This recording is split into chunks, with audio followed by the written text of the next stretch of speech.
وکلاء کی جو عدلیہ بحالی تحریک تھی اس کے مقاصد نہیں مل سکے، اور جس کے بعد یہ تحریک نئی جو ترمیم ہے یہ لانا پڑی.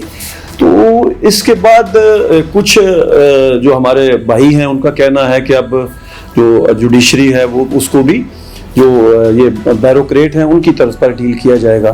تو کیا اب سمجھتے ہیں کہ کسی نہ کسی حد تک یہ امکان ہے کہ ہمارے جو سیاستدان ہیں یا باقی جو طاقتور ادارے ہیں وہ اب ماضی میں عدلیہ تجاوز کرتی رہی اور اب آئندہ آنے والے دنوں میں عدلیہ کو نیچے لگانے کے لیے ہمارے حکمران تجاوز کر سکتے ہیں؟ اس حوالے سے کوئی امکان ہے؟ احسان بھائی دیکھیں، جیسے عدلیہ نے اپنے اختیارات سے تجاوز کیا مختلف جگہوں پہ مختلف ادوار میں، آپ نے جو ہمارے انسٹیٹیوشنز تھے دیکھیں، عدلیہ پارلیمنٹ کے اختیارات کو بھی استعمال کرتی رہی ہے پچھلے کچھ عرصہ میں، اور بیوروکریسی کے اختیارات تو ایسے ہی تھے جیسے چیف جسٹس صاحب جو ہیں وہ اپنے سب کچھ ہیڈ نہیں ہے، بیوروکریسی کے ہیڈ ہے. ہاں، وہ جس کو چاہتا تھا بلا لیتے تھے. اس سے کچھ یہ بیلنس ہو جائے گا، چیزیں بیلنس ہوگی، چیزیں اداروں کے درمیان جو ہے فہم و تفہیم بڑھے گی، جو کوآرڈینیشن آپ سمجھیں ورکنگ کوآرڈینیشن بڑھے گی. اس طرح کھینچا تانی ختم ہو جائے گی. جو ایک عدالت کا جوڈیشل پاور تھا، جوڈیشل سسٹم تھا، کہ وہ جوڈیشل سے زیادہ ہمیں جو ہے نا وہ نظر آتے تھے اپنا بیوروکریسی کی طرح. ٹھیک ہے. تو اس لیے وہ اس کا جو ہے نا وہ معیار ایک بیلنس ہو جائے گا. اچھا، اب ہم زبیر فروخ صاحب سے بات کریں. چوہی صاحب، دوبارہ میں آپ کی طرف آتا ہوں. مجھے یہ کہیے گا کہ اسی ترمیم میں آرمی ایکٹ جو ہے اس کی جو شیک نمبر 243 تھی اس میں بھی بدلاؤ کیا گیا ہے، اور ایک عہدہ ختم کیا گیا ہے، اور ایک نیا عہدہ جو ہے وہ چیف آف ڈیفنس فورسز کے نام سے ایک نیا عہدہ جو ہے وہ متعارف کروایا گیا ہے. تو اس جو آرمی ایکٹ ہے اس میں تبدیلی جو ہے ظاہر ہے وہ تو آرمی کی ڈیمانڈ ہوگی، اور اس کے بعد پھر جب آرمی کی طرف سے اس طرح کی تجویز کو آئے گی تو حکومت نے تو اس کے انتظامات کرنے ہی ہیں. تو اس کو بھی متنازع بنانے کی کوشش کی گئی ہمارے سیاستدانوں کی طرف سے. اسے آپ کیسے بطور سینئر وکیل کے دیکھتے ہیں؟ فوج کے معاملات کو متنازع نہیں بنانا چاہیے اور اس طرح کی بات نہیں کرنا چاہیے. فوج جو ہے وہ پورے قوم کی فوج ہے، وہ پاکستان کی فوج ہے، اور ادارہ جو ہے وہ پورے پاکستان کا ادارہ ہے. اور جس ملک میں فوج کمزور ہوتی ہے وہ ملک قائم نہیں رہتا. وہاں کے عوام کو بھی پرابلم جو رہتے ہیں وہ فیس کرتے ہیں. وہ بالکل ٹھیک. فوج کے معاملات کو اس طرح سے جان بوجھ کے متنازع نہیں بنانا چاہیے، اور یہ فوج کی بھی ڈیمانڈ تھی اور وقت کی بھی ضرورت تھی. اچھا، یہ آپ جیسے ابھی ندیم یوسف صاحب بات کر رہے تھے کہ بہت ساری چیزیں بدلی ہیں، تو ظاہر ہے اب جو وارفیئر ہے، انداز جنگ ہے، اس میں بھی بہت ساری نئی تبدیلیاں آئیں. کہ مئی کی جنگ جو ہماری بھارت کے ساتھ ہوئی، اور ہم نے الحمدللہ پاک فوج کی قربانیوں اور اللہ کے کرم سے ہم نے بھارت کو شکست فاش دی، اس میں ہم نے دیکھا کہ نئی بہت ساری چیزیں جو ہیں وہ اب وارفیئر کا حصہ بنی ہیں. تو اس پہ یہ جو نئی آپ تبدیلی دیکھتے ہیں آرمی ایکٹ میں، یعنی یہ بڑی آپ سمجھتے ہیں کہ ہمارے جو قومی ہیرو ہیں اس وقت، ہمارے آرمی چیف بھی ہیں عاصم منیر صاحب فیلڈ مارشل، یہ ان کا اعزاز ہے یا ان کا حق تھا؟ ان کو یہ رسپیکٹ ملنی چاہیے تھی؟ جو قوم کے ہیرو ہیں ان کی رسپیکٹ کرنی چاہیے. اور جنرل عاصم منیر صاحب نے جس طرح سے اپنے سے کئی گنا زیادہ بڑے دشمن کو شکست فاش دی ہے، اور پوری دنیا نے ان کو اپریشیٹ کیا ہے، اور ان کی قابلیت کو اور صلاحیتوں کو انہوں نے سراہا ہے. اور امریکہ جیسا ملک نے بھی سراہا ہے. انہوں نے کہا کہ ان جیسا فیلڈ مارشل جو ہے یہ ایک بہت شاندار کام انہوں نے کیا ہے، اور بہت بڑے دشمن کو انہوں نے شکست دی ہے. بلکہ امریکی صدر نے تو بار بار ان کا تذکرہ کیا ہے، اور انہوں نے کہا کہ ان جیسا فیلڈ مارشل اور ان جیسا فوجی جنرل وہ دنیا میں بہت کام آئے ہیں. اور انہوں نے جو رول پلے کیا ہے یہ پوری قوم پہ ایک احسان ہے، اور پوری قوم میں انہوں نے ایک روح پھونکی ہے.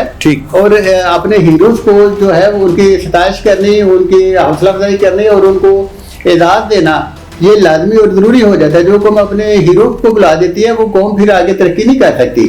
اور ان کو فیلڈ مارشل کا جو اعزاز ملا ہے یہ اس طرح سے کوئی نہیں ہے کہ یہ ایکٹیو کوئی جاب ہے، بلکہ یہ ایک اعزاز ہے جو اعزازی طور پہ یہ پوری لائف کے لیے ہے. اور دوسرے ممالک میں بھی جس طرح فیلڈ مارشل مونٹگمری ہے اور اسی طرح دوسرے انڈیا میں بھی فیلڈ مارشل مانک شاہ اور دیگر ممالک میں بھی جو فیلڈ مارشل ہوتے ہیں وہ کوئی ایکٹیو اس طرح سے اس کی کمانڈ میں نہیں ہوتے اور وہ ان کے معاملات کو ٹرانسفر پوسٹنگ کو نہیں دیکھتے، بس وہ ایک رسپیکٹ ہے اور قوم کی طرف سے ایک رسپیکٹ اور ایک آنر ہے۔ اور ہم بھی چونکہ ہم جنرل عاصم منیر صاحب ہمارے ہیرو ہیں اور ان کو فیلڈ مارشل کا اعزاز ملنا یہ پوری قوم کے لیے فخر کی اور خوشی کی بات ہے اور ہم اس کو سراہتے ہیں۔ چلیں، بہت زبردست آپ نے بات کی۔ اچھا، مجھے جاتے جاتے ایک اور چیز بھی میں آپ سے پوچھنا چاہوں گا کہ ہم نے عادت سی بنا لی ہے کہ ہر بات کو ہم نے متنازع بنانا ہے، ہر بات پہ ہم نے جھگڑے ڈالنے ہیں۔ اس وقت ہم اگر دیکھیں تو ایک طرف ہمارے افغانستان ہے جس کے ساتھ ہماری جھڑپیں جاری ہیں، پاکستان میں دہشت گردی کے بھی کچھ واقعات ہوئے ہیں ابھی 1-2 دن پہلے، اور دوسری سائڈ پہ ہمارا ازلی دشمن انڈیا ہے۔ تو ہم دشمنوں میں گھرے ہوئے ہیں، اس کے باوجود ہمارے جو کچھ سیاسی حلقے ہیں یا سوشل میڈیا کے کچھ نادان ہمارے جو ویلاگرز ہیں وہ بجائے دشمن کو کاؤنٹر کرنے کے وہ اپنے ہی اداروں کے پیچھے پڑے رہتے ہیں۔ تو اس حوالے سے میں چاہوں گا کہ آپ قوم کو کوئی پازیٹیو میسج دیں، ہمارے نوجوانوں کو، ہمارے بھائیوں کو، ہمارے بچوں کو۔ اس سلسلے میں یہ کہوں گا کہ ہمیں اپنی فوج کو سراہنا چاہیے، اپنی فوج کا ساتھ دینا چاہیے۔ ہم اپنی فوج کے ساتھ ہیں، پاک فوج کے ساتھ ہیں، پاکستان کے تمام اداروں کے ساتھ ہیں۔ پاکستانی گورنمنٹ اور پاکستانی فوج نے مل کے جس طرح اپنے سے بڑے ملک کو شکست فاش دی ہے اور اسی طرح جو دہشت گردی پاکستان سے ہو رہی تھی اس کو بھی کافی حد تک انہوں نے کنٹرول کیا ہے۔ اس میں پاکستان کی جو آرمڈ فورسز ہیں ان کا بہت بڑا کردار ہے کہ انہوں نے افغانستان کی دہشت گردی کو بھی انہوں نے کہا کہ یہ ہمارے لیے قابل برداشت نہیں ہے اور اس کو اگر افغان گورنمنٹ نہیں روکے گی تو پھر ہم اس کو روکیں گے اپنے طریقے سے۔ اور انہوں نے بتایا ہے کہ پاکستان یہ معمولی ملک نہیں ہے، یہ دنیا میں اس کا ایک مقام ہے، ایک عزت ہے اور کوئی ملک اس کی طرف بری نگاہ سے نہیں دیکھ سکتا۔ اور اس وجہ سے ہمیں اپنی آرمڈ فورسز کو، تمام آرمڈ فورسز کو سراہنا چاہیے، ان کا ساتھ دینا چاہیے اور ان کے ساتھ مکمل تعاون کرنا چاہیے۔ بہت شکریہ چوہدری صاحب، آپ ہمارے مہمان بنے۔ ناظرین، یہ تھے چودھری زبیر احمد فاروق۔ اسی طرح ہمیں ندیم یوسف چینا نے بھی جوائن کیا اور ہمارے ساتھ گپ شپ کی۔ میں امید کرتا ہوں کہ آج کی ہماری نشست آپ کو اچھی لگی ہوگی۔ مجھے محمد احسان چینا کو میرے دونوں مہمانوں کے ساتھ اجازت دیجیے۔ اپنا بہت سا خیال رکھیے گا۔ اللہ آپ کا حامی ناصر۔ بہت شکریہ۔